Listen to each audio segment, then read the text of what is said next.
Oh, good morning, Stephen. Lovely to see you again after quite a few months, I think.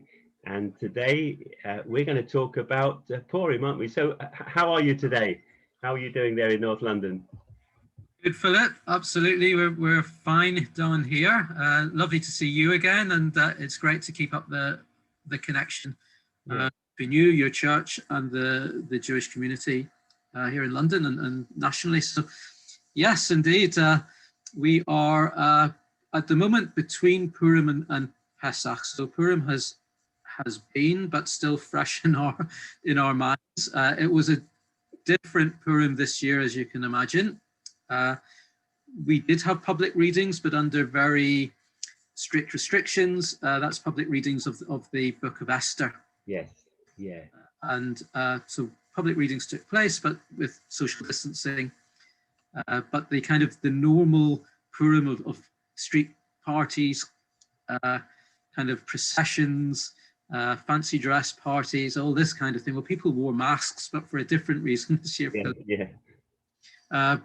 So a different Purim this year, but yes, we kept it as best we could in the circumstances. Wonderful. I remember many years ago, I was invited to a synagogue in North London, probably talking over 35 years ago, and to watch the play, to watch the synagogue perform, and we actually sat and watched the whole performance of the Book of Esther. And I remember everyone shouting out, you know, when the name Haman was mentioned, everyone go boo, and it Absolutely. was, but it was a time of great celebration. Would you like to just outline? You've mentioned it's based on the Book of Esther in the Bible. Just the basic story for anyone that will be watching later on Facebook or YouTube. Sure. I mean, there is no substitute to actually reading the book because it's a fantastic read. It's got great pace to the story. Events happen very suddenly and they change very suddenly. Things are turned upside down. So it is a wonderful read, and I would strongly recommend people to actually take a look at the Book of Esther. But in summary, we're talking about the time of the Persian Empire, and the king, a kind of dissolute sort of monarch. So we're talking about the time when, after the exile to Babylon, so 70 Correct. years or more after, they were beginning to return, weren't they, about this time? Yes, it was around about that time, quite correct. Yes, indeed. So the name of the king is Ahasuerus, and he is easily persuaded by one of his chief ministers, the wicked Haman. And you've got to boo now, Philip. And Haman has been insulted by a leading member of the Jewish community, a man called Mordecai, who refused to bow down to him. And it's very interesting. Haman responds to that. Well, you're on the ball. He wants to exterminate the Jews. So from being insulted by a single Jew, he decides all of them have to be exterminated.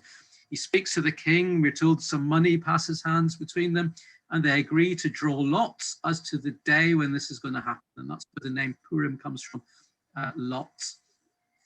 From that dire situation for the Jewish community at that time, an amazing story of redemption and rescue through Esther, who is Mordecai's niece, finds herself in the court of the king in his palace as one of his many wives. And through Mordecai's encouragement and instigation, she intercedes with the king on behalf of her people, which was a very risky thing to do because it required her to, uninvited, to push herself forward. So that wicked man, Haman, his comeuppance, what he planned is turned back on him. And while it all perhaps reads as a story, it has really profound and inner truths regarding anti-Semitism. And, you know, if we were to talk about, well, you know, in the last century, Philip, there was a man and he decided he had to exterminate all the Jews. Exactly. you might say that's unbelievable. I mean, what on earth? But it's happened, not quite in our lifetime, but certainly in the lifetime of our parents and grandparents. So this is a recurring story in Jewish history. And I think the story of Purim and the great joy that it attaches to it for the Jewish people is that it provides hope. In a very long period of exile, I'm now talking about the exile from the year 70 or thereabouts to the re-establishment, if you like, of the state of Israel. So in that very long and dark period of persecution, you can imagine the story of Purim resonated with people who otherwise perhaps didn't have much hope. But it was a time of great joy. And how we celebrate it today, well, we read from that book of Esther both in the evening and the following morning. We wear fancy dress, which is an interesting thing, partly because a very unusual aspect of the Book of Esther is that God's name isn't mentioned. Yes. He's hidden, if you like. Yeah. The very name Esther may not be actually a Hebrew name, but the Hebrew letters carry the root of hidden. Ah, yeah. And Mordecai says to Esther when she goes to the palace, don't give away your identity. Of course, that's crucial to the story, because otherwise Haman would have been alive to the threat and would have dealt with it. So there's a hidden aspect both in this kind of the storyline, but also more deeply in the fact that God isn't mentioned. And I think it resonates to our world today with the pandemic. For those of us who have faith, we understand that God is in charge. Mm-hmm. Events which happen quickly and rapidly and confound governments and doctors and scientists, that, thank God there is a God there in control. And that's the story of Esther.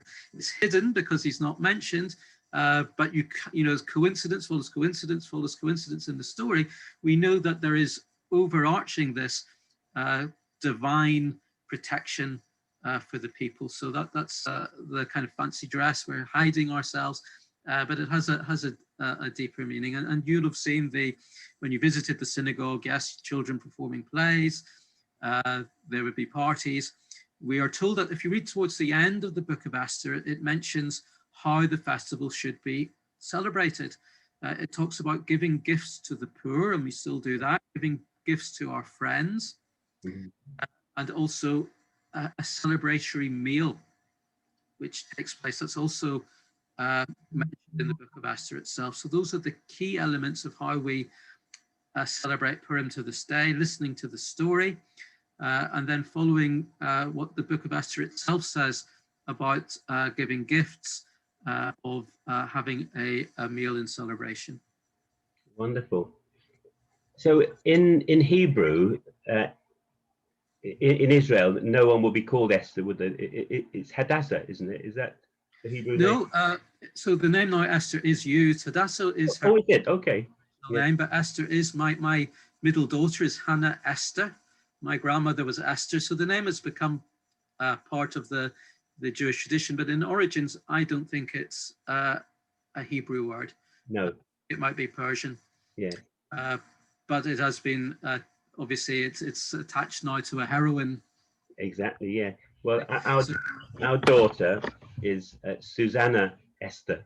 Okay, well, so we share something in common. Yes, I remember when she was a teenager, she read through the Book of Esther, particularly because I think she wanted to just research her name, really. And it's her book, absolutely. But it's also mentions, I mean, you'll correct me on this, but the capital then was, I think it says Susa in some translation, but in mine here it says Shushan, which I think is where Susanna comes from, if I'm not mistaken. Well, I don't know, Philip, but Susan also has a Hebrew kind of origin, but I can't tell you offhand. Certainly worth looking that one up. But, well, yeah, Shanim is, I think it comes from, doesn't it? That's I think that's roses, isn't it? Or Shoshana, yes. Yeah. Rose, yeah. And I remember meeting an Israeli who was called Shoshi, which I think is like Susie in English, but very interesting. Yeah. Well, I think it's amazing, particularly as you say, the name of God isn't mentioned, but obviously he's there working, as it were, hidden behind the scenes. And I remember that, you know, there's some famous quotes from Esther that we often hear, you know, that I think it's Mordecai says to Esther, it could be you've come to the kingdom for such a time as this. And she sensed that she had a part to play in the destiny of the whole of Israel. And yeah, I know that resonates very strongly with Christian friends of Israel, kind of interceding on behalf of the people. It's Mordecai says, well, if you don't do it, the Jewish people will still be saved, but you and your house will be forgotten. Yes.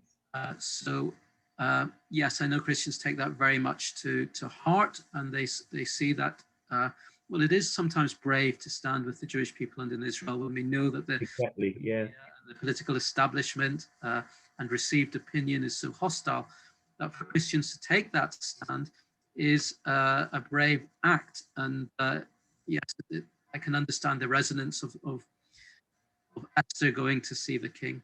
Yes, and also I think it's lovely how you've outlined the story and let us know how Jews today celebrate, because am I right in saying it's perhaps one of the most joyous festivals, one of the most joyous Jewish festivals? Because yeah, it would be. So we have a few. I mean, Hanukkah is obviously Christmas time, also a joyful festival. And there's one called Simchat Torah, rejoicing over the law. The law, yes. And Sukkot, the festival of tabernacles, we are told is Zaman Simchatenu, the time of rejoicing. So while some of our festivals, such as Rosh Hashanah or Yom Kippur, are somber festivals, yes, I would say that there's quite a few there of joyful ones as well. But Purim is certainly high up on the list of people. Yeah, wonderful. Wonderful. Well, thanks very much, Stephen, for outlining that. And I think perhaps you mentioned about 70 AD, and I think to help, I often think that some of the dates are very helpful to understand the Bible. And as you've mentioned, that the Book of Esther is in the time of the exile, really, but at the time when the Jews were just beginning to or starting to return to Jerusalem to rebuild the temple again. But that's a very significant date, isn't it? I think the destruction, I actually wrote it down, the exile was 597 BC, so this was some time after. But then 70 AD is another significant time. Turning point, yes. Because we try and help people to understand. If you can understand where the book fits in history, we can get so much more from it and learn so much from it. But as you say, the lessons in it are valuable for today, and anti-Semitism sadly is still with us. For such a time as this, and that kind of resonates throughout generations and throughout the centuries, doesn't it? Yeah. So yeah, indeed. So thank you ever so much, and we hope to talk again about another Jewish feast in a week's time. Lovely, thank you. Well, thank you. Which I'll tell you, Philip, is my favourite Passover. So okay. talking about that one with you. There's a lot in that, isn't there? Well, God bless you. Thank